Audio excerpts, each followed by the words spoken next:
Praise the Lord. உங்களை எல்லாரும் சந்திப்பதில் மிகுந்த சந்தோஷம், மகிழ்ச்சி அடைகிறேன். திரும்பவும் வாரம் கர்த்தரை துதிப்பதில், கர்த்தரை வார்த்தையை பதிப்பதில் அல்லேலூயா விடாமல் கர்த்தர் கொடுக்கும் இந்த ஸ்லாக்கியத்துக்காக கர்த்தரை துதிக்கிறேன், நன்றி செலுத்துகிறேன். இந்த வேளையில் கண்களை மூடி நாம் செபிப்போம். ஒரு பாடலை பாடி கர்த்தரை துதித்து பின்பாக வார்த்தைக்குள்ளாய் கடந்து செல்வோம். கண்களை மூடி நாம் செபிப்போம். கிருபையும் இரக்கமுள்ள தேவனே, ஸ்தோத்திரத்தாவே, இந்த நாளை நீர் ஆசீர்வதித்து தந்த மேலான கிருபைகளுக்காக எனக்கு நன்றி. இந்த வேளையில் நீர் ஹல்லேலூயா மகிமை எடுத்துக்கொள்ள முடியாது நான் ஜெபிக்கிறேன். இந்த ஊழியத்துக்கு எதிராக இருக்கும் எல்லா போராட்டங்களும் எல்லா கட்டுகளும் இயேசுவின் நாமத்தில் நீர் மூலமாக்கி போட முடியாது நான் ஜெபிக்கிறேன். கர்த்தாவே, அனைவரையும் இணைத்து கர்த்தாவே உம்மை துதியை சொல்லி வர இந்த கிருபை தந்ததுக்காக எனக்கு நன்றி. பிதாவே, இந்த வார்த்தையை நாங்கள் விதைக்கும் பொழுது கர்த்தாவே விசுவாசத்தோடும் நம்பிக்கையோடும் ஹல்லேலூயா உன்னத பலத்தினால் ஹல்லேலூயா இந்த காரியத்தை செய்யும்போது கர்த்தாவே ஒத்துத்துறோம். பிதாவே, இந்த வார்த்தையை பெற்றுக்கொண்டு அது கனி கொடுக்கும் காலங்களில் அவள் வளர்ந்து கனி கொடுக்க கர்த்தர் கிருபை செய்யும், விசுவாசத்தில் வளர கிருபை செய்யும். ஹல்லேலூயா கர்த்தருடைய வார்த்தை ஹல்லேலூயா நம்மை ஜீவிக்கவும் ஹல்லேலூயா விடுதலை ஹல்லேலூயா நாம் பெற்றுக்கொள்வது மாத்திரமல்ல, மற்றவர்களுக்கு விடுதலை கொடுக்கவும் ஹல்லேலூயா பெற்றுக்கொள்ளவும் நாங்கள் வழிகாட்டவும் கர்த்தர் பிதாவை எங்களை எடுத்து நடத்த முடியாது நாங்கள் ஜெபிக்கிறோம். எல்லாவற்றையும் கையில் கொடுக்கிறோம். எல்லாருக்கும் மீதியான நேரத்தை நீர் பொறுப்பெடுக்க முடியாது நாங்கள் ஒப்பு கொடுக்கிறோம். எல்லாவற்றையும் எங்களை நீர் கழுவி சுத்திகரித்து இந்த ஊழியத்துக்கு என்று ஆயத்தப்படுத்தி நீர் எங்களை முத்திரிக்க முடியாது நாங்கள் ஜெபிக்கிறோம். பரிசுத்த ஆவியான ஆளுகை செய்ய முடியாது ஒப்பு கொடுக்கிறோம். இயேசு மூலமா ஜெபங்களும் பரம்பிலாவே. ஆமென். ஹல்லேலூயா. Praise the Lord.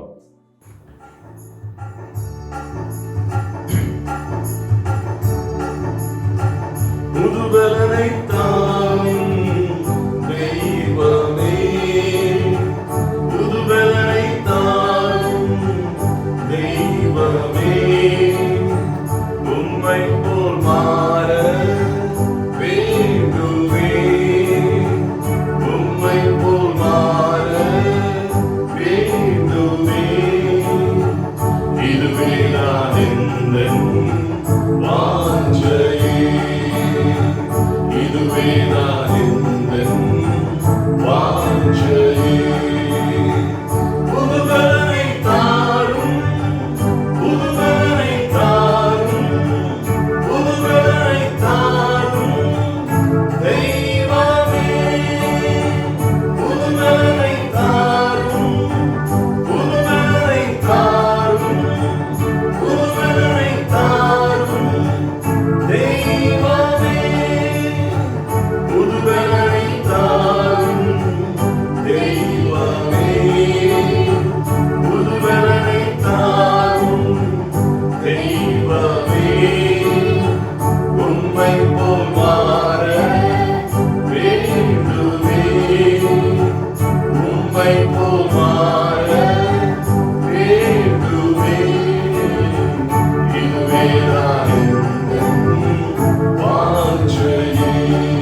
இந்த நாளிலும் வார்த்தையை கர்த்தர் பெற்று தர முடியாது. ஒப்புவிடுவோம், ஜெபத்தோடு நிற்போம். கர்த்தர் நம்மோடு இடைபடுவாராக.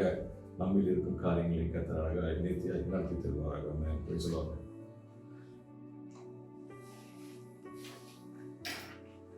பிதாவே, உடைய வார்த்தையை நீர் பெற்று தாரும். என்னை மறைத்து நீர் வழிபடும் உடைய சத்தியமும் உடைய உண்மையும் அல்லவைய ஒத்தத்தில் இதயங்களில் ஆழ்ந்து பதிக்க முடியாது. அதன் நாட்களில் காலங்களில் நீர் பிதாவை நூறத்தினாய் பலன் கொடுக்க முடியாது. நாங்கள் அதை ஆசீர்வதிக்க முடியாது. ஆவியானவரத்தில் ஒப்பு கொடுக்கிறோம். ஆவியானவர் மீதியான நேரத்தை பொறுப்பெடுத்து நடக்க முடியாது. நாங்கள் அல்லவையா செபிக்கிறோம். எங்களே நாங்கள் தகர முடியாது செலுத்துகிறோம். வார்த்தை ஜீவன் உள்ளது. அது இன்றைக்கு பிறப்பு சென்று ஒவ்வொரு கூட்டத்தையும் ஒவ்வொரு மக்களின் கேட்பவர்களை தொட்டு மாற்றி மறுமாக்கும்படியாய் கர்த்தர் கிருபை செய்ய முடியாது செபிக்கிறோம். இயேசுவின் மஞ்சள் பரப்பிட்டார். ஆமென். போன வாரம் நாம் பேசும்பொழுது பார்த்த காரியம், தீர்க்கதரிசிகள் எத்தனை விதமான தீர்க்கதரிசிகள் உண்டு.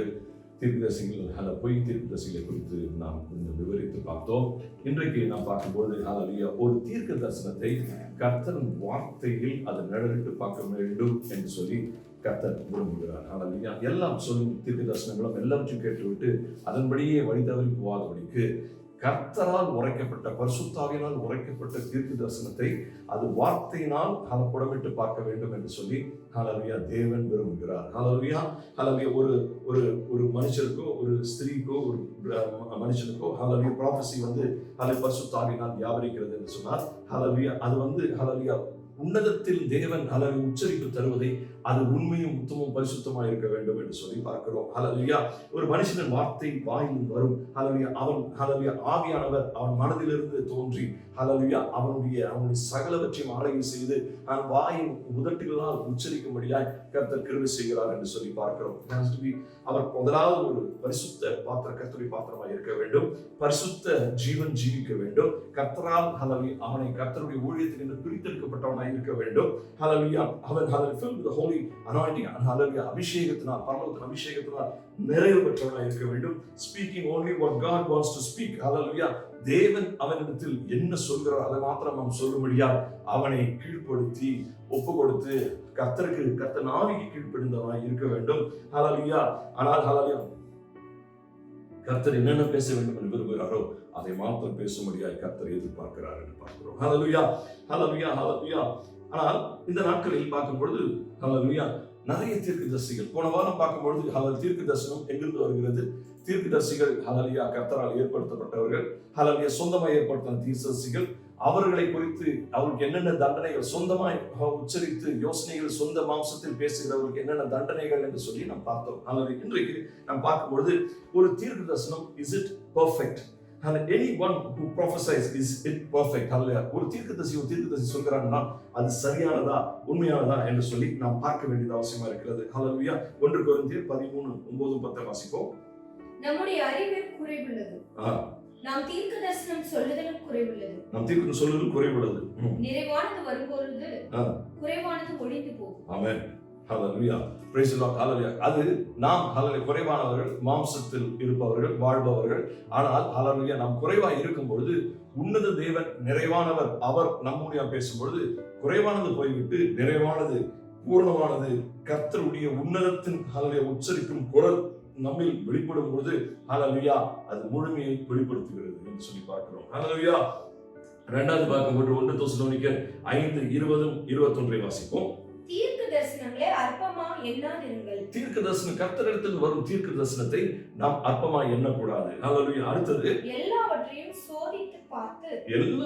சோதித்து பார்த்து நலமானதை பிடித்துக் கொள்ளுங்கள். நலமானது என்றால் நல்லது மாத்திரமல்ல. கெட்ட ப்ராபசி வந்துச்சுன்னா எடுக்கக்கூடாது, இல்ல கண்டிப்பின் ப்ராபசி வந்து எடுக்கக்கூடாது. நல்ல ப்ராபசி வரும்பொழுது அந்த நலமானது எப்படின்னு சொன்னால் கர்த்தர் வார்த்தை பிரகாரம் புடமிட்டு பார்க்க வேண்டும். கர்த்தர் தீர்க்க தரிசனை சொன்னார், அவர் நாட்கள் எப்படியாய் சொன்னார், அவர் அப்போஸ்தலர் மத்தியில் எப்படியாய் பேசினார், தீர்க்க தரிசனங்களை வைத்து பழைய ஏற்பாட்டில் எப்படியாய் பேசினார். இதெல்லாம் பார்க்கும்பொழுது அவர் பேசுறது அவருக்கு பொருந்தாத குணத்திலிருந்து வரும் வார்த்தைகளை நம்ம ஏற்றுக்கொள்ளக்கூடாது. கர்த்தருடைய வார்த்தையிலிருந்து கர்த்தருடைய குணாதிசயங்கள் வெளிப்படும் பொழுது, கர்த்தர் பேசும்பொழுது வார்த்தையின் அடிஸ்தானத்திலிருந்து பேசுவார். இப்போ ஹல்லேலூயா தீர்க்கதரிசி சொல்வாங்க, ஹல்லேலூயா 1 கொரிந்தியர் ஹல்லேலூயா 5ஆம் அதிகாரம் 17ஆம் ஒரு புதிய சிருஷ்டி ஆக்குறேன்னு சொன்னா அது உண்மை. ஹல்லேலூயா கர்த்தருடைய வார்த்தை அது. ஆனா சொந்தத்தில் பேசும்பொழுது அது ஹல்லேலூயா வார்த்தைக்கு மாறாக இருந்தால் அதை ஏற்றுக்கொள்ளாதீங்க, அது நலமானதல்ல என்று சொல்லி வார்த்தை சொல்கிறது. Hallelujah. Do not despise prophecy. Hallelujah. It's a direct word from God. தேவனிடத்திலிருந்து நேரே வரும் ஒரு வார்த்தையா இருக்கிறது. அதற்கு தேவனின் குணம் குறைவாக இருக்காது. Hallelujah. தேவன் பேசும்போது Hallelujah. Hallelujah. We have to only thing what we have to do. நம்ம என்ன செய்ய வேண்டும் என்று சொன்னால், இது வருகிற சேனல், இது வருகிற இடம், அது கர்த்தரிடத்தில் இருந்தா இல்லையா என்று புரிந்து கொள்ள வேண்டியது கர்த்தருக்குள்ள அவசியமா இருக்கிறது. Hallelujah. We have to know whether this is from God or not. Hallelujah. சில பேர் எத்தனையோ பேர் எத்தனையோ விதமாக பேசுவார்கள். Hallelujah. ஆனால் Hallelujah அவர் சொல்வதை அந்த வார்த்தையை வைத்து Hallelujah கர்த்தர் நம்மிடத்தில் பேசினார் என்று பார்க்க வேண்டியது அவசியமாக இருக்கிறது. Hallelujah. இரண்டாவது குறிப்பு என்னன்னு சொன்னால் Hallelujah தீர்க்க தரிசனம் 3 குணாதிசயம் உள்ளது. இந்த 3 குணாதிசயத்தை வைக்கும் பொழுது பார்க்கும்பொழுது அதற்கு Hallelujah எதற்காய் தீர்க்க தரிசனத்தை கொடுத்தாரோ அந்த குணம் மாறாது அதுல இருந்து. Hallelujah. வாசிப்போம் 1 கொரிந்தியர் 16:3 வாசிப்போம். தீர்க்க தரிசனம் சொல்லுகிறவனோ மனுஷருக்கு பக்தி விருத்தியும் புத்தியும் ஆறுதலும் உண்டாகத்தக்கதாக பேசுகிறார். ஹல்லேலூயா. தீர்க்க தரிசனம் குறைக்கிறது எப்படின்னு சொன்னால் 3 குணங்கள் இதில் இருக்க வேண்டும்.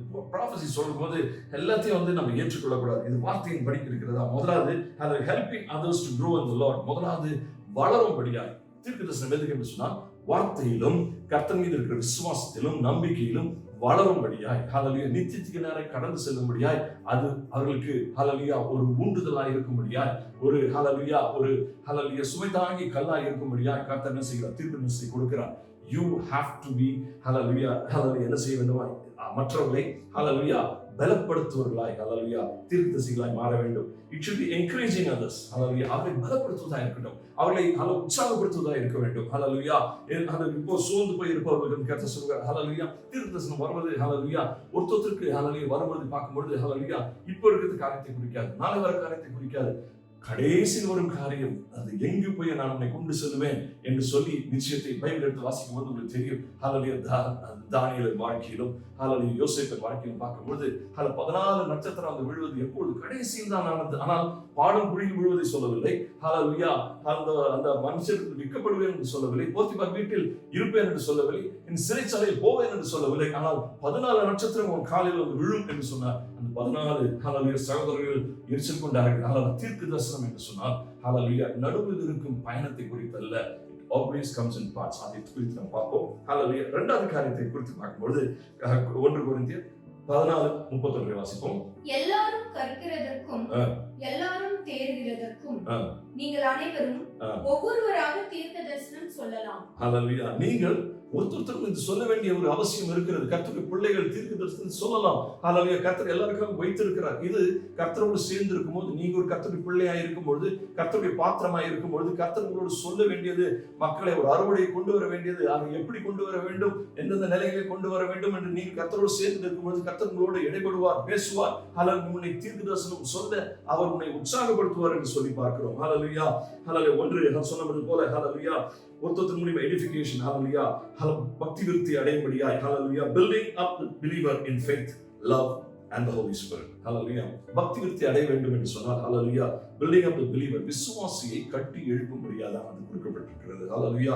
என் விசுவாசத்தில் எழும்பும்படியாக விசுவாசியை ஹல்லேலூயா அவருடைய அன்பு கிறிஸ்துவின் அன்பில் அவர்களை கொண்டு நடத்தும்படியாய் அது பரிசுத்த ஆவியின் மூலமாய் அதை செய்யும்படிதான் முதலாவது காரியம். பரிசுத்த ஹல்லேலூயா இந்த தீர்க்க தரிசனத்தை உரைக்கிறது. இரண்டாவது exaltation, urging the believers to press forward with greater love and spiritual hallelujah activity. hallelujah பார்க்கும்போது hallelujah விசுவாசிகளை hallelujah ஒரு கொஞ்ச நாட்கள் ஆகும்போது சில சோர்வுகள் சும்மா ஏமாற்றங்கள் hallelujah கிறிஸ்துவ பிள்ளைகள் செய்த காரியம் அவர்களுக்கு பயங்கர hallelujah புண்படுத்துமாய் இருந்தது காரியங்கள் வாழ்க்கையில் இருக்கும்போது அதையெல்லாம் பார்த்துவிட்டு கிறிஸ்துவை விடாதபடிக்கு கிறிஸ்துவானவர் இவருக்கு மேலானவர்கள், இவர் நியாயம் தீர்க்கப்படுவார்கள், கர்த்தர் அவர்களை பார்த்துக் கொள்வார், நீ உன்னை பார்த்துக்கொள், என்னை அனுப்பினது உன்னை பலப்படுத்த, உன்னை உற்சாகப்படுத்த, உன்னை பரலோகம் நடத்த, வா நாம் சேர்ந்து ஜெபிப்போம் என்று சொல்லி hallelujah you have to exhort every believer which God gives to you. கர்த்தர் கொடுப்பதை hallelujah நீ அவர்களை hallelujah உற்சாகப்படுத்த வேண்டியது அவசியமா இருக்கிறது. hallelujah அது மாத்திரமல்ல hallelujah bring solace and consolation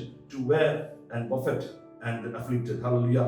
அவர்களுக்கு அதான் தக்க வைத்து, அதாவது கம்ஃபர்ட் செய்ய வேண்டும். ஹalleluya. அவர்களை ஹalleluya என்ன செய்ய வேண்டும்? ஹalleluya அவர்கள் சாய்ந்து தோய்ந்து போயிருக்கும் பொழுது ஹalleluya அவர்களுக்கு உற்சாகமான வார்த்தைகளை கொடுக்க வேண்டும். உற்சாகப்படுத்தும்படி சில காரியங்களை செய்ய வேண்டும். அவர்களோடு சேர்ந்து ஜெபிக்க வேண்டும். ஹalleluya அவர்கள் ஹalleluya நெகட்டிவான சிந்தனைகள் இல்லாமல் கர்த்தர் இருக்கிறார், கர்த்தரை காத்துக் கொள்வார். ஹalleluya இன்றைக்கு இல்லாவிட்டாலும் நாளைக்கு ஹalleluya ஆசீர்வாதத்துக்குள்ளாய் கொண்டு செல்வார் என்று அவர்களை உற்சாகப்படுத்த வேண்டியது நம்முடைய கடமையாக இருக்கிறது. ஹalleluya இதற்கு தான் தீர்க்கதரிசனம் கர்த்தர் கொடுத்தார். மூணாவது காரியத்தை பார்க்கும்போது, does spirit of prophecy bring condemnation from God? ஹalleluya கர்த்தர் ஹalleluya தீர்க்கதரிசனம் உரைத்தார் என்று சொன்னால் அது ஹalleluya உங்களை ஹalleluya கண்டம்னேஷன் என்று சொன்னால் உங்களை ஹalleluya ஒன்றில்லை போய்விடு உனக்கு ஒன்றுமில்லை என்று சொல்லி அந்த மாதிரி ஒரு தீர்மானத்துக்குள்ளாய் அது சொல்லுமா என்று சொல்லி பார்க்கிறார்கள். ஹalleluya பார்ப்போம். யோவான் 13:17 வாசிப்போம். உலகத்தை ஆக்கினைக்குள்ளாக தீர்க்கும்படி தேவன் தம்முடைய குமாரனை உலகத்தில் அனுப்பாமல் அவராலே உலகம் ரட்சிக்கப்படுவதற்காகவே அவரை அனுப்பினார். Hallelujah. It is not to condemn the world. Hallelujah. உலகத்தை நியாயம் தீர்க்கும்படியாக அல்ல ஹalleluya தீர்க்கதரிசனம் வருவது. ஆனால் ஹalleluya நியாய தீர்ப்பு இல்லாமல் ஹalleluya பார்க்கும்போது ஹalleluya கர்த்தர் ஹalleluya பிதாவானவர் மகனை அனுப்பின காரியம் உலகத்தை மீட்கும்படியாக, ரட்சிப்புக்குள்ளாய் நடத்தும்படியாக, அவர்கள் மரித்து போகாதபடிக்கு நித்திய வாழ்வுக்குள் வரும்படியாக தான் மகனை அனுப்பித்தார். சோ அத்தொட்டு ப்ராபசியானது ஒருத்தரை இல்லை இன்றையிலிருந்து உன்னை தள்ளிவிட்டார், இன்றைக்கு உன்னை அக்னியில் போட்டு விட்டார், இன்றைக்கு இது போல ஒரு ப்ராபசி வரும் என்று சொன்னால் வார்த்தைக்கு நேரான ப்ராபசி கிடையாது. ஹalleluya ரோமர் 8:1 வாசிப்போம்.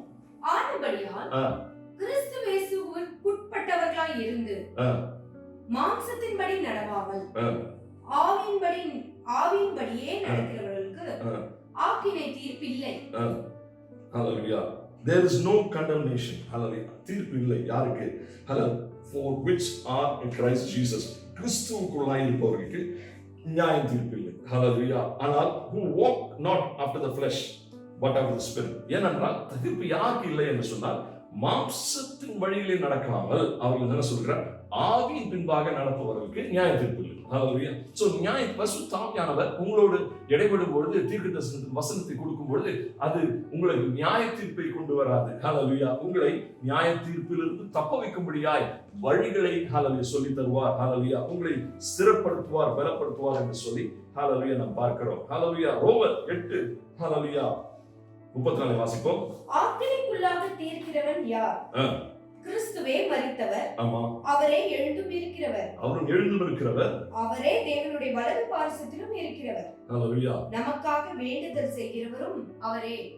ஹalleluya பிதாவின் வலது பாசம் வீற்றிருந்த வல்லமையுள்ள தேவன் பிதாவின் வலது பாசம் வீற்றிருந்து நமக்காய் இடுக்கத்தில் இருந்து நமக்காய் ஹalleluya என்ன செய்கிறார்? ஹalleluya நமக்காய் ஹalleluya அவர் ஹalleluya பேசுகிறார். He intercedes for us. அந்த இடுக்கத்தில் இருந்து நமக்காய் ஹalleluya என்ன செய்கிறார்? ஹalleluya இல்லை ஹalleluya இந்த அத்திமரம் காய்க்கும், இந்த அத்திமரம் பூக்கும், இதில் கோடாலியை போடாதீங்க, இன்னும் 1 வருஷம் கொடுங்க, இன்னும் 2 வருஷம் கொடுங்க என்று சொல்லி பிதாவோடு நமக்காய் அவர் என்ன செய்கிறார்? பரிந்து பேசிக் கொண்டு இருக்கிறார் என்று சொல்லி பார்க்கிறோம். இதுதான் கிறிஸ்துவின் வேலை. இப்ப கிறிஸ்துவின் ஆவி அது நமக்குள்ளாய் வந்து இல்லை நம்மோடு இடைபடுகிறது என்று சொன்னால் ஹalleluya அவர் நம்மை எப்படியாவது அவர் ரத்தம் சிந்தினது சிலுவையில் மரித்து உயிர்த்தெழுந்த வல்லமை ஹalleluya அவருக்கு வந்தது ஹalleluya நம் வாழ்க்கையில் வீணாய் போகக்கூடாது, ரத்தம் சிந்தினது வீணாய் போகக்கூடாது என்று நமக்காய் பரிந்து பேசிக் கொண்டு இருக்கிறார். ஹalleluya தீர்க்கதரிசனம் அதற்கு நேராக தான் வர வேண்டும் ஒழிய அதுக்கு எதிராய் வருவதில் ஹalleluya எந்த விதமான உண்மையும் இல்லை என்று சொல்லி பார்க்கிறோம். ஹalleluya spirit may rebuke, chide and exhort, but it does not neither with greater tenderness. ஹalleluya இந்த சரி செய்யும்படியாய் ஆவியானவர் இப்ப வருகிறார் என்று சொல்லி கர்த்தருடைய வார்த்தை அந்த மாதிரி தான் சொல்கிறது. இப்பொழுது சபையில் ஒருவர் சரியான பாதையில் நடக்கவில்லை, கர்த்தரை அறிந்த பிறகு திரும்பவும் உலக பிரகாரம் போய்விட்டார் என்று சொன்னால் எல்லாரிடத்திலும் பரப்பி கொண்டு போகாமல் முதலாவது அவரோடு பேசும்படியா சொல்கிறார். அவர் பேசி ஹalleluya செய்தபடி ஹalleluya அவன் அதற்கு அப்புறம் திரும்பவும் தவறு செய்தால் இன்னும் 2 பேரை கூட்டு பேசுங்கள் என்று சொல்கிறார். ஹalleluya அப்புறம் இல்லை என்று சொன்னால் சபைக்கு இவன் இருக்கிறவரை கெடுத்து விடுவான் என்று சொல்லி என்ன செய்ய வேண்டும்? அவனை ஹalleluya அனுப்பி விடுங்கள் என்று சொல்கிறார். அதுதான் வார்த்தை. ஹalleluya முதலாவது இடைபடும் பொழுது தனிப்பட்ட முறை, 2வது சாட்சியோடு, 3வது ஹalleluya அவர்களை ஹalleluya ஜெபித்து விட்டுவிடுங்கள் என்று சொல்கிறார். இதுதான் கர்த்தர் பரிசுத்த ஆவியானவருடைய வேலை. ஹalleluya அதுபோல அது நடக்கும் என்று சொல்லி பார்க்கிறோம். ஹalleluya praise the Lord. 4வது காரியம், the source of prophecy. Prophecy எப்படியா எந்த இடத்துல இருந்து உற்பத்தியாகி வருகிறது என்று சொல்லி பார்க்கும்போது அது உண்மையாய் பார்க்கும்போது ஒரு இடத்துல தான் வர வேண்டும். ஆனால் நாம் பார்க்கும்போது ஹல்லேலூயா அது பல இடங்களில் இந்த உலகத்தில் கடைசி காலத்தில் அது ஹல்லேலூயா உலாவிக் கொண்டிருக்கிறது என்று சொல்லி பார்க்கிறோம். ஹல்லேலூயா ஹியூமன் ஸ்பிரிட் அது மனுஷத்தின் ஆவியிலிருந்து தீர்க்கதரிசனம் வருவதை பார்க்கிறோம். எசேக்கியேல் 13:2-4 வரைக்கும் வாசிப்போம். மனுபுத்திரனே, தீர்க்கதரிசனம் சொல்லுகிற இஸ்ரவேலின் தீர்க்கதரிசிகளுக்கு விரோதமாக நீ தீர்க்கதரிசனம் உரைத்து, நீ தீர்க்கதரிசனம் இஸ்ரவேல் தீர்க்கதரிசிக்கு எதிராக, கர்த்தருடைய பிள்ளைகள் சொல்லும் தீர்க்கதரிசிக்கு எதிராக நீ தீர்க்கதரிசனம் உரைத்து சொல்லுங்க.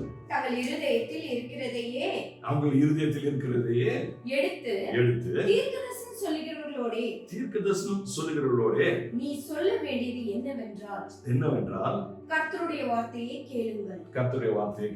கர்த்தராகிய ஆண்டவர் உரைக்கிறதாவது, தாங்கள் ஒன்றும் தரிசியாதிருந்தும் தங்களுடைய ஆவியின் ஏவுதலை பின்பற்றுகிற மதிகெட்ட தீர்க்கதரிசிகளுக்கு ஐயோ.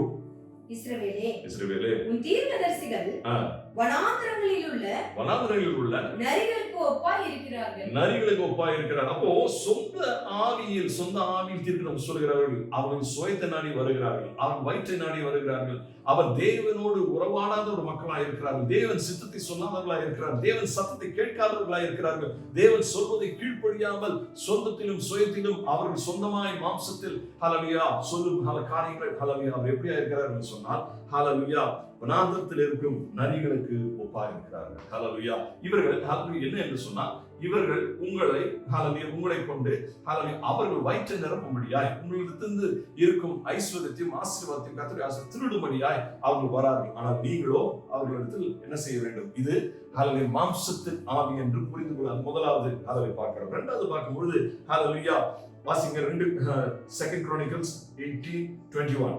அப்பொழுது அது 2 Chronicles என்னது? அப்பொழுது அது 2 நாளாகமும் 18:21. ஆமென். அப்பொழுது அது நான் போய் அவனுடைய தீர்க்கதரிசிகள் எல்லாரின் வாயிலும் தீர்க்கதரிசிகள் எல்லார் வாயிலும் பொய்யின் ஆவியாய் இருப்பேன். அது யார் செய்கிறார்? கர்த்தர். Evil spirit. ஹல்லேலூயா. அந்த சத்ரு அந்த ஆவியானவர் என்ன செய்கிறான்? மற்றொரு நாவில் என்ன செய்கிறான்? மாறி இருக்கிறான் என்று சொல்லி பார்க்கிறோம். ஹல்லேலூயா. அது பொய்யின் பிதா.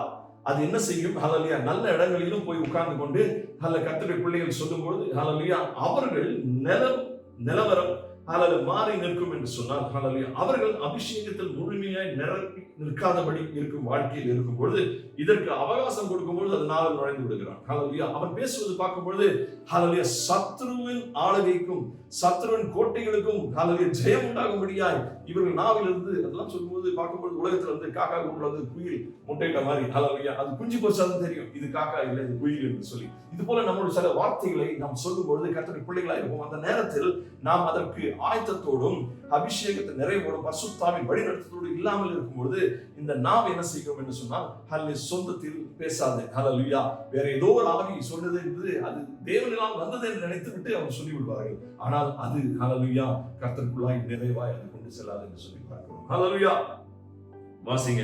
ஹல்லேலூயா மூணாவது பரிசுத்தாவியினால். அது பரிசுத்தாவியினால்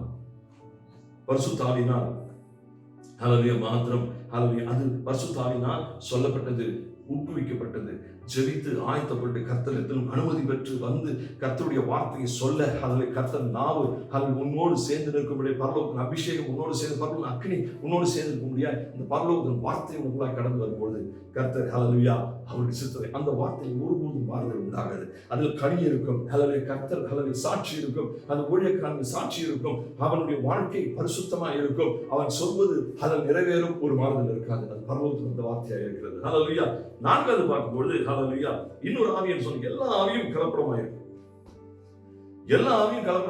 அவனிடத்தில் மாம்சத்தின் ஆவியும் இருக்கும். ஹல்லேலூயா அவனிடத்தில் பொய் சொல்லும் ஆவியும் இருக்கும். பரிசுத்த ஆவி சில வேளையில் வந்து போய்கொண்டிருக்கும். ஹல்லேலூயா அதுக்கே இந்த மாதிரி இந்த மூன்று ஆவியும் சேர்ந்து கலந்து ஹல்லேலூயா வியாபரிப்பதும் சில பேர்களில் நாம் கவனிக்கலாம். அது வேதத்தில் ஒரு பகுதியை பார்க்க வேண்டும் என்று சொன்னால் ஹல்லேலூயா பேதுரு இயேசு கிறிஸ்துவோடு இருக்கும் பொழுது நான் யார் என்று நீங்க நினைக்கிறீங்கன்னு சொல்லும்போது அவன் சொல்லுகிறான், thou art the Christ, the Son of the living God. உன்னத தேவனின் குமாரனாகிய மேசியா நீரே என்று சொல்கிறான். அது கர்த்தரே சொல்கிறார். நீ உனக்கு இது மாம்சம் சொல்லவில்லை, பிதாவானவர் ஹல்லேலூயா உனக்கு அதை சொல்லி வைத்திருக்கிறார். அது கர்த்தரால் பிதாவானால் அது உன்னோடு இடைப்பட்டப்பட்டது என்று சொல்லி அவனை தூக்கி கொஞ்சம் நிமிஷங்கள் தள்ளி போகும் பொழுது கிறிஸ்து சொல்கிறார். அவன் சொல்கிறான், ஹல்லேலூயா நீங்கள் மன்னிக்க கூடாது, ஹல்லேலூயா நான் அனுமதிக்க மாட்டேன் என்று சொல்லும் பொழுது ஹல்லேலூயா அவர் ஹல்லேலூயா அவனுக்குள்ளாய் இருந்து அந்த சத்ரு கிரியை செய்வதை பார்க்கிறோம். ஹல்லேலூயா rebuke the Satan speaking through the lips of apostle. Hallelujah. Hallelujah. Rebuke the Satan. அந்த ஹல்லேலூயா சத்ரு பேதுருவின் நாவில் புகுந்து கொண்டு அது சொல்லுகிறது இல்லை, ஒரு சிம்பத்தி உண்டாகும்படியாய் கிறிஸ்துவுக்கு ஹல்லேலூயா எதிராக இருக்கும் ஒரு சிம்பத்தியை உண்டாகும்படியா அது கிரியை செய்கிறது நம் நாவின் மூலமாக. அதை தேவன் என்ன செய்கிறார்? ஹல்லேலூயா I rebuke you. அப்பால போ சாத்தானே என்று சொல்லி அவனை கட்டளை கொடுக்கிறார். அப்போ ஒரு ஊற்றிலிருந்து 2 விதமான தண்ணீர் வர ஹல்லேலூயா சாத்தியங்கள் உண்டு. ஆனால் நாம் கவனிக்க வேண்டியது அவசியமா இருக்கிறது. ஹல்லேலூயா ஹல்லேலூயா ஹல்லேலூயா. Jesus was showing how easily and quickly the wrong spirit could speak through the lips of the one who loves God. ஹல்லேலூயா. தேவனை நேசிக்கும் கர்த்தருடைய பிள்ளையான பேதுருவின் வாயிலிருந்து அந்த நாவை அவனுக்கு ஸ்லாக்கியமாக அவனுக்கு ஹல்லேலூயா சாதகமாக உபயோகப்படுத்துவதை ஹல்லேலூயா இங்க தேவன் நமக்கு காமிக்கும்படியாய் அவர் விரும்புகிறார். அந்த person is not even aware of it. ஹல்லேலூயா. பேதுருக்கு அது அவனுடைய நாவல்ல, அவன் அது பிதாவினிடத்தில் வரவில்லை, அது அவன் சொந்தமாய் பேசுவதும் இல்லை, இன்னொரு ஆவி அவனுக்குள்ளாய் ஹல்லேலூயா அவன் நாவை வணைகிறது என்று சொல்லி அறியாமல் இருப்பதை பார்க்கிறோம். நம்முடைய வாழ்க்கையிலும் கர்த்தருடைய பிள்ளைகளின் வாழ்க்கையிலும் பார்க்கும்போது சில வேளைகளில் ஹல்லேலூயா பேதுரு அப்போஸ்தலன் ஆகவில்லை. அந்த நேரத்தில் ஏன் என்று சொல்கிறேன் என்று சொன்னால் அந்த மேலரின் அனுபவம் அவனுக்கு இல்லை, அந்த பரிசுத்தாவின் அபிஷேகம் அவனுக்குள்ளாய் உட்காரவில்லை, அவன் கர்த்தருக்குள்ளாய் பரிசுத்தாவிக்குள்ளாய் அவன் மகிமை பெற்றவனாய் இல்லை. ஹல்லேலூயா. சில வேளைகளில் நாம் பார்க்கிறோம் நிறைய பேர் சர்ச்சுக்கு வருகிறாங்க, பெண்டெகோஸ்ட் சர்ச் வராங்க, அந்நிய பாஷையில் பேச நல்லா ஜெபிக்கிறாங்க, அவன் ஜெபிக்கிற மாதிரி ஜெபிக்கிறாங்க, ஹல்லேலூயா ஸ்தோத்திரம் என்று சொல்கிறார்கள். இவர்களும் தீர்க்கதரிசனம் சொல்கிறார்கள், இவர்களும் நான் செய்தது இப்படி அப்படி என் கர்த்தர் என்னோடு பேசினார் என்று சொல்கிறார்கள். ஆனால் இல்லை. ஹல்லேலூயா. இது இன்னொரு ஆவி. கர்த்தர் உன்னிடத்தில் அடிஸ்தானம் இடவில்லை, பரிசுத்தாவின் இடவில்லை என்று சொன்னால் நீர் நினைப்பதும் நீர் சொல்வதும் உன்னுடைய ஆவியின் வெளிப்பாடு. ஹல்லேலூயா. தயவு செய்து ஹல்லேலூயா புடமிட்டு பார்க்கும்பொழுது கர்த்தர் உங்களை தண்டியாமல் காப்பாராக. ஹல்லேலூயா. கர்த்தருக்குள்ளாய் நீங்கள் விசேஷித்த பிள்ளைகள். ஹல்லேலூயா. பார்க்கும்பொழுது ஹல்லேலூயா முதலாவது பார்க்கும்பொழுது ஹல்லேலூயா Peter had the upper room experience. அது மாறப்பட்டவனாய் இருந்தான். Did he have the spirit filled experience? முதலாவது இல்லை, அவன் அதுக்கு மாறி சொன்னான். ஆவிக்குரிய நிறைவான வாழ்க்கை அவனுக்கு இல்லை. Was he strong in the word of God? வார்த்தையில் அவன் ஆழ்ந்த ஹல்லேலூயா வார்த்தை அறிந்தவனாய் இருந்தானா? இல்லை. ஹல்லேலூயா. மேலறை வரைக்கும் அவன் ஹல்லேலூயா குறைவுள்ளவனாய் இருந்தான். His prayer life and spiritual fellowship with Christ, was it strong? ஹல்லேலூயா. தேவனோடு அவன் சேர்ந்திருப்பதும் கிறிஸ்துவோடு ஹல்லேலூயா ஆவியில் நிரம்பி இருப்பதும் அவன் பலப்பட்டவனாய் இருந்தானா? இல்லை. ஹல்லேலூயா. கர்த்தர் உலகத்தில் 3 வருஷம் இருக்கும்போது ஊழியத்தை பார்த்தான், அவன் சொல்வதை கேட்டான், இவனும் தீர்க்கதரிசனம் சொல்வதை பார்க்கிறோம். ஹல்லேலூயா. பேதுரு இதை பேசும்போது கிறிஸ்துவிடத்தில் பேசும்போது அவன் ஹல்லேலூயா மேலறையின் அனுபவம் இல்லாமல் இருந்தான். ஹல்லேலூயா. இன்னும் அந்த மேலறையின் அபிஷேகத்தை பெறாதவனாய் இருந்தான். அது வார்த்தை மாத்திரம் 3 வருஷம் கர்த்தர் சொல்வதை மாத்திரம் கேட்டுவிட்டு அவன் பேசுகிற காரியமாக இருக்கிறது. சில பேர்கள் அது மாதிரி தான் விசுவாசிகள் இருக்கிறார்கள். சபைக்கு போவார்கள், செய்திகளை கேட்பார்கள், அவர்களே ஊழியத்தை அவர்களே தொடங்கி விடுவார்கள். ஆனால் கர்த்தர் அவனை தொடங்கும்படியாய் அபிஷேகத்தை நிறைவுபடியாய் காத்திருக்க மாட்டார்கள். சில சொந்தத்திலும் அவர்கள் இஷ்டத்தில் பேசி விடுவார்கள். அதுபோல நிறைய காரியங்கள் அந்த உலகத்தில் நடக்கிறது. அதுதான் இந்த செய்திகளை எடுத்தோம். ஹல்லேலூயா. பார்க்கும்போது ஹல்லேலூயா மேலரின் அபிஷேகம் இல்லை. ஹல்லேலூயா. பேதுருவுக்கு did he have the ஆவிக்குரிய நிறைவுள்ளவனாய் இருந்தானா? இல்லை. ஹல்லேலூயா. அதே சமயத்தில் அவன் வார்த்தையில் ஹல்லேலூயா ஆழ்ந்த சத்தியத்தை அறிந்தவனாய் இருக்கிறானா? இல்லை என்று சொல்லி பார்க்கிறோம். அவனுடைய ஜெப வாழ்க்கையும் அந்த ஸ்பிரிச்சுவல் ஃபெலோஷிப்பும் கர்த்தரோடு சேர்ந்திருந்து காலையிலிருந்து கர்த்தரை தேடுவதும் அபிஷேகம் நிரம்புவதும் வார்த்தை பார்ப்பதும் ஹல்லேலூயா ஏழைகளுக்கு உதவுவதும் ஹல்லேலூயா அவன் ஹல்லேலூயா கர்த்தரோடு இருந்த 3.5 வருஷத்தை அவன் ஹல்லேலூயா கொண்டு நடப்பதும் ஹல்லேலூயா ஒரு பாத்திரமாய் மாறினவன் அனுபவம் அந்த நேரத்தில் அவனுக்கு இல்லை. ஹல்லேலூயா. ஆனால் அதற்கு பின்பாக ஹல்லேலூயா நானிலை போல இருந்தவன், எந்த திசையிலும் காத்தடிக்கும் போது மாறி மாறி ஹல்லேலூயா விழுந்து கொண்டிருந்தவன், ஹல்லேலூயா வாய் திறந்து இஷ்டத்துக்கு பேசிக் கொண்டிருந்த வாழ்க்கையில் இருந்தவன். அவன் சொல்லும் ஒரு தீர்க்கதரிசனம் தான் இது. ஆனால் கர்த்தருக்குள்ளாய் அவன் ஹல்லேலூயா நிரம்பலும் அபிஷேகத்தில் நிறைவும் ஹல்லேலூயா பரிசுத்தாவின் நிறைவும் இருந்த பொழுது ஹல்லேலூயா அந்த இயேசு கிறிஸ்து செய்த அற்புதங்கள் எல்லாம் அவன் செய்தான். ஹல்லேலூயா. பார்க்கும்பொழுது ஹல்லேலூயா அவன் நிழல்பட்டு சுகமானவன் நிறைய பேர் உண்டு. ஹல்லேலூயா. அந்த ஒரு வல்லமையை கர்த்தர் கொடுத்தார். ஹல்லேலூயா. ஆனால் அதற்கென்று அவன் ஆயத்தப்பட்டான், சமர்ப்பணம் செய்தான், கர்த்தரை புரிந்து கொண்டான், ருசித்தான். ஹல்லேலூயா. பரிசுத்தாவின் அபிஷேகத்தை பெற்றுக்கொண்டான், கர்த்தர் சித்தத்துக்கு ஒப்பு கொடுத்தான், கர்த்தர் சொன்ன வழிகளில் நடந்தான். ஹல்லேலூயா. கர்த்தர் அவனை எடுத்து உபயோகப்படுத்தினார் என்று சொல்லி பார்க்கிறோம். ஹல்லேலூயா. பார்க்கும்பொழுது ஹல்லேலூயா He was living next to the word for 3 years, 3.5 years, and then there we got the knowledge. அங்கிருந்தான் அவன் ஞானத்தை, வார்த்தை ஞானத்தை பெற்றுக்கொண்டான். By hearing and seeing whatever has been going through his ears comes out in bits and pieces of knowledge. Many Christians are like that. Hallelujah. ஆனால் அதுபோல துண்டும் ஹalleluya துண்டு துண்டாய் ஹalleluya கர்த்தருடைய வார்த்தையை கேட்டு நாம் சொந்தத்தில் அபிஷேகத்தில் நிறைந்தோம் என்ற நினைவில்லாமல் ஹalleluya கர்த்தரை முழுமையாய் ஆராதித்து அபிஷேகத்தில் நிரம்பி கர்த்தர் சொல்வதை மாத்திரம் கேட்கும் பிள்ளைகளாய் மாறும்போது கர்த்தர் உன்னதத்தின் தேவன் உங்களை கொண்டு செல்வது ஒரு வித்தியாசமான ஒரு நிலையில் நீங்கள் ஹalleluya எடுத்து நடத்தப்படுவீர்கள் என்று சொல்லி பேதுரு வாழ்க்கையை பார்க்கும்போது தெரியும். ஹalleluya இன்றைக்கு கர்த்தர் உங்களை எல்லாரையும் எடுத்து அந்த தீர்க்கதரிசி மாத்திரமல்ல பரிசுத்தாவின் அபிஷேகத்திலும் வல்லமையிலும் கர்த்தருடைய சித்தத்துக்கு ஒப்பு கொடுத்து முழுமையான ஒரு பரிசுத்த பாத்திரமாய் கர்த்தருக்கு கொடுக்கும்பொழுது கர்த்தர் உங்களை எடுத்து ஹalleluya அபரிவிதமாய் ஆசீர்வதிப்பார், கொண்டு நடத்துவார். அவர் நாமத்தை அவர் உயர்த்த வேண்டியது அதில் அவருடைய கடமையாக இருக்கிறது. ஹalleluya நாம் ஒப்பு கொடுக்க வேண்டும், அவர் நடத்துவார். ஹalleluya கர்த்தர்களை எல்லாரும் நடத்துவாராக. ஹalleluya இந்த வீணான தீர்க்கதரிசிக்குள்ளாய் சிக்கொண்டு போய் வழிதவறி போகாதபடிக்கு கர்த்தரோடு இடைபடும் ஒரு வாழ்க்கை நமக்கு கர்த்தர் கொடுப்பாராக. ஹalleluya பரிசுத்தாவின் அபிஷேகம் நம்மை நடத்துவதாக. ஹalleluya இந்த காரியங்கள் எல்லாம் ஹalleluya கர்த்தர் நமக்கு ஹalleluya பலமும் ஒத்தாசையும் ஹalleluya உன்னதத்தின் வழி நடத்தலும் ஹalleluya அவருடைய பரிசுத்தாவின் நிரம்பின தீர்க்கதரிசனங்களும் அதில் உச்சரிக்க கர்த்தர் நம்மை பாத்திரமாய் மாற்றி ஒரு வார்த்தையும் வீணாய் போகாதபடிக்கு கர்த்தர் நம்மை ஹalleluya ஒரு உன்னத தேவத்தின் குமாரன் என்று சொல்லி சாட்சி பெற கர்த்தர் நம்மை நடத்துவாராக. எல்லாவற்றையும் கை கொடுப்போம், ஜெபிப்போம். கிருபையும் இரக்கமுள்ள தேவனே ஸ்தோத்திரம் தாவே, இந்த நாளை இங்கே ஆசீர்வதித்ததற்காக ஸ்தோத்திரம்.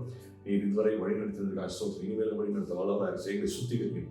ஹalleluya எங்களை தகுதிப்படுத்தும், எங்களை நல்ல ஒரு பாத்திரமாய் மாற்றி நாம் மகிமைக்கென்று நீர் ஹalleluya மகிமைக்கென்று எங்களை எடுத்து உபயோகப்படுத்தும். நீர் எங்களை கைப்பிடித்து இன்றையிலிருந்து நடத்தும். ஹalleluya உன்னத தேவனின் சித்தத்தையும் உன்னத தேவன் ஊழியத்தையும் செய்ய இந்த தேசத்தில் நீ நிற்க வைத்தது ஏன் என்று நாம் கேட்கும் பொழுது கர்த்தாவே ஹalleluya எங்களை ஒருவரை கொண்டு ஒரு காரியத்தை நீங்கள் செய்ய திட்டமிட்டு இருக்கிறீர், அதை தான் எங்களை நிறுத்தி இருக்கிறீர். ஹalleluya அதற்கு நாங்கள் பிதாவே தயங்காமலும் சாக்கு போக்கு சொல்லிக் கொண்டு இல்லாமலும் எங்கள் சொந்த யோசனையை நாங்கள் பேசிக்கொண்டு இல்லாமலும் கர்த்தருடைய சித்தத்துக்கு முழுமையாக ஒப்பு கொடுத்து கர்த்தர் நாம மகிமைப்படுகிறார் சரணம் அடைகிறோம். இந்த வேலையில் எடுத்து நடத்தும் கர்த்தாவே நீர் மாத்திரம் மகிமைப்பட வேண்டும். இயேசுவின் மூலமாய் ஜெபம் கொடுக்கிறோம் பரமபிதாவே. ஆமென். ஆத்மாவே கர்த்தரை ஸ்தோத்திரி, என் முழுமையை பரிசுத்த நாமத்தை ஸ்தோத்திரி. என் ஆத்மாவே கர்த்தரை ஸ்தோத்திரி, அவர் செய்த சகல உபகாரங்களையும் மறவாதே. ஆமென். நம் கர்த்தராகிய இயேசு கிறிஸ்துவின் கிருபையும் பிதாவின் சிநேகமும் பரிசுத்தாவின் ஐக்கியமும் நம் அனைவரோடும் என்றைக்கும் இருப்பதாக. ஆமென். ஹல்லேலூயா ஹல்லேலூயா ஹல்லேலூயா. கர்த்தர் உங்களை ஆசீர்வதிப்பாராக. Praise the Lord.